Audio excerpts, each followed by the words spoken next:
биринчи келдим да эмегечи, Монголияга келип карасам ушунчалык бир эми түшүмдө көрбөгөн жерге туш болуп калдым да. Тиякты карасаң деле тала, биякты карасаң деле тала, артымды карасам деле тала. Кыргызстанда өсүп жүрүп көнүп калгансың, биякты карасаң тоолор турат. Тоо, бүт тоолор. Аякта эчтеке жок.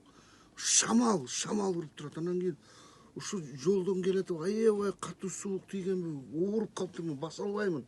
Анан мени медчасть алып келишти да. Анан эсим ооп калды, кандай эмне болуп ушундай катуу ооруп калыптырмын да.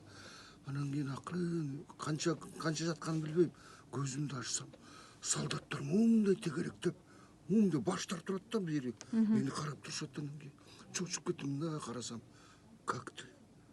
Спасибо. Ну тебе лучше, да? Да, спасибо, хорошо. Тебе ничего не болит? Нет. Анан ичимден ойлоп атам да. Кандай солдаттар, менин ден соолугумду сурап атат деп ушунчалык ыйлагым келип кетти. Значит, у тебя все хорошо? Да, десем. Анда вставай, иди пой, полы мой деп туруп колума швабра кайтып карматып койду да. Анан кийин түшүнбөдүм.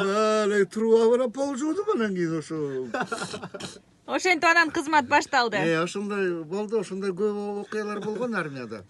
Бирок баары бир мен азыр такыр өкүнбөймүн да армияга барып келгенимде. Анткени менимче бул армия деген бул жак.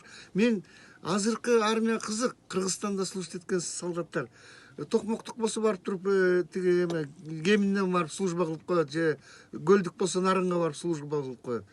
Үйдүн эле ичинде жүрүшөт да армияда. Эми бул жакшы нерсе албетте. Мен служить эткенде бул чыныгы армия болчу да. Сен Кыргызстандан болсоң, сени же Якутияга жиберчү, же тетиги Москвага, а москвалыкты болсо тетиги Средний Азияга жиберчү да. Ошондо кызмат өтөп келчүсүң. Анан кийин ошондо дагы башкача болчу да баары тең.